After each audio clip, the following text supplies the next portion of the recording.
পদ্মাবতী রূপের বর্ণনায় এখানে আমরা দেখেছি যে কি পদ্মাবতী সৌন্দর্যের পূজারী আলাওল পার্থিব মানে পৃথিবীতে যেসব সৌন্দর্যগুলো আছে সেই সৌন্দর্যগুলো সৃষ্টির এখানে তিনি আলাদা প্রয়াস তিনি পেয়েছেন এবং আলাওলের দেহের বন্ধনে পদ্মাবতীর যে রূপচিত্র তিনি এঁকেছেন যে আমাদের দৃশ্যমান জগতের যে নানা ধরনের বর্ণনাগুলো আছে যেগুলো আমরা দেখি, এমন কোনো কিছু বর্ণনা দেয় নাই যেগুলো আমরা দেখি না, যেগুলা এমন কিছুর সাথে রূপের বর্ণনা তিনি এমনভাবে দিয়েছেন যে আমাদের সেটা কি করে আলাদাভাবে আবেগ তাড়িত করে, আলাদাভাবে পদ্মাবতীর রূপে আমাদেরকে কি করে বিমোহিত করে। আমরা কিন্তু সেটাতেই বেশি আকৃষ্ট হই, যেটা আমরা দেখি। যেটা আমরা দেখি না সেটাতে আমরা কি অতটা আকৃষ্ট হতে পারি না।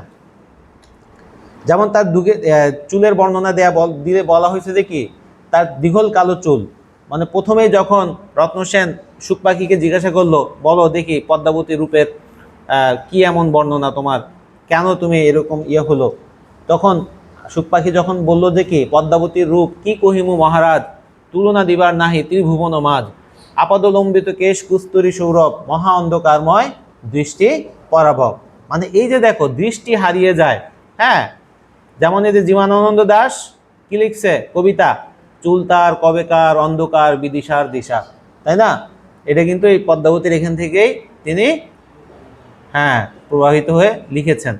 বা আমরা এই যে ঘন কালো চুল, এই যে কত কবি কত কিছু লিখেছে, পদ্মাবতীর এই কথাটা অনেক আগেই আলাওল বলে গেছে। চুল তার মানে এত বেশি ঘন কালো যে সেখানে দৃষ্টি হারিয়ে যায়, এবং সিথি চুলের যে সিথি সেটা যেন কি বিজলির মতো কি একদম চিকন, ওকে, আঁকা বাঁকা, এবং কপালটা তার চাঁদের মতো কি মনোহর।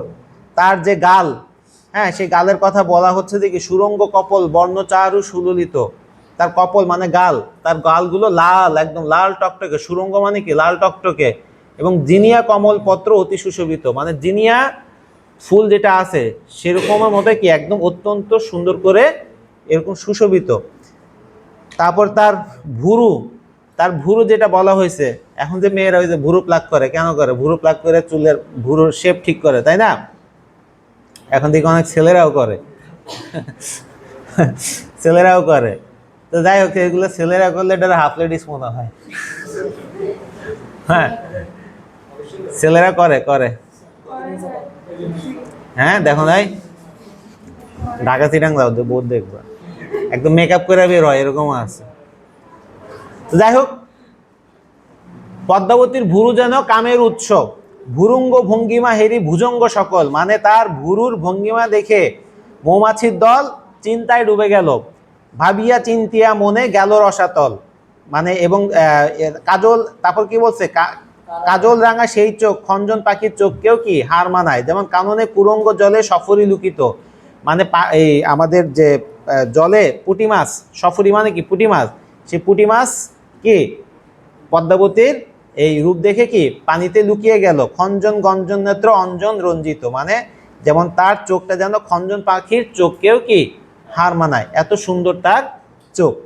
এই যে এইভাবে তার চোখের বর্ণনা দিয়েছে, দেখো পুঁটি মাছ, মৌমাছি, তারপর খঞ্জনা পাখি, এগুলো কিন্তু আমরা সবসময় দেখি, এবং এগুলো সবকিছুই আমাদের বাংলাদেশেরই সম্পদ। এগুলো সবকিছু আমাদের বাংলাদেশে। আমরা দেখবো পদ্মাবতীর প্রত্যেকটা বর্ণনা আমাদের কাছে রোসাঙ্গ রাজসভার বর্ণনা মনে হবে না। রোসাঙ্গ আরকান রাজ, ওখানে পাহাড় আছে, কিন্তু আমরা পদ্মাবতীর কোথাও পাহাড়ের কোনো বর্ণনা পাবো না। আমরা পাবো নদী, আমাদের বন জঙ্গল ইত্যাদির বর্ণনা, ফুল ফল ইত্যাদির বর্ণনা পাবো, ওকে। তারপর তার ঠোঁটের কথা বলছে কি, তার চোখ প্রভাতের সূর্যের মতো কি নির্মল পবিত্র, নাক শুক পাখির মতো একদম কি চিকন, এবং তার ঠোঁট রক্তলাল। এটা 35 BCS এই কথাটা আসছে, তাম্বুল রাতুল হইল অদর পরেশ। অর্থ কি? মানে হচ্ছে যে পদ্মাবতীর ঠোঁট এত লাল, যে সাধারণত পানের রসে ঠোঁট লাল হয়, কিন্তু পদ্মাবতীর ঠোঁট এত লাল যে পদ্মাবতীর ঠোঁটের স্পর্শে পানের রস লাল হয়ে গেছে। দেখো, স্বাভাবিক জিনিসকে ব্যতিক্রমভাবে উপস্থাপন কবি করেছেন। স্বাভাবিকভাবে আমাদের এখন বর্তমান কবিরা বা বিভিন্ন জায়গায় গান লিখছে না, পান খাইয়া ঠোঁট লাল করিলাম বন্ধু তবু আইলো না, কিন্তু এখানে পান খেয়ে ঠোঁট লাল করছে, কিন্তু এখানে বলতেছে যে কি পানের রস পদ্মাবতীর ঠোঁটের স্পর্শে লাল হয়ে গেছে।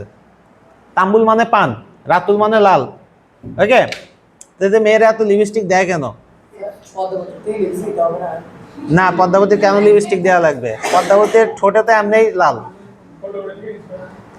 তো মেকআপ সুন্দরী না, ন্যাচারাল সুন্দরী। ঠিক আছে, ন্যাচারাল বিউটি যেটাকে বলে। তারপর তার দাঁত হীরার মতো সুন্দর, তার সমস্ত সৌন্দর্যের আধার তার স্তন। ওকে, তার নাভি পেট দেখে যে কেউ কামের আগুনে কি হয়, দগ্ধ হয়। তার নিতম্বটা হস্তির মতো, হাতির মতো।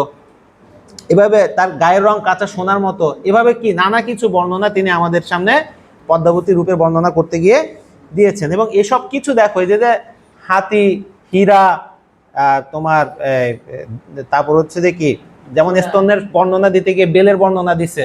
ঠিক আছে, এই যে এসব কিছু আমরা কি স্বাভাবিক ইয়াতে দেখি, তো বিস্তারিত তোমরা পড়ে নিবা, ওখানে পড়লে আরো বেশি ভালো এনজয় করতে পারবা। এটা আমরা এখন মধ্যযুগের এইসব জিনিস দেখে আমরা কিন্তু কি অনেকে হয়তোবা অস্বস্তিতে পড়ে যেতে পারি, কিন্তু এটা কোনো অস্বাভাবিক কিছু ছিল না। মধ্যযুগের কাব্যে এসবের বর্ণনা এটা কি খুব স্বাভাবিক একটা বর্ণনা ছিল।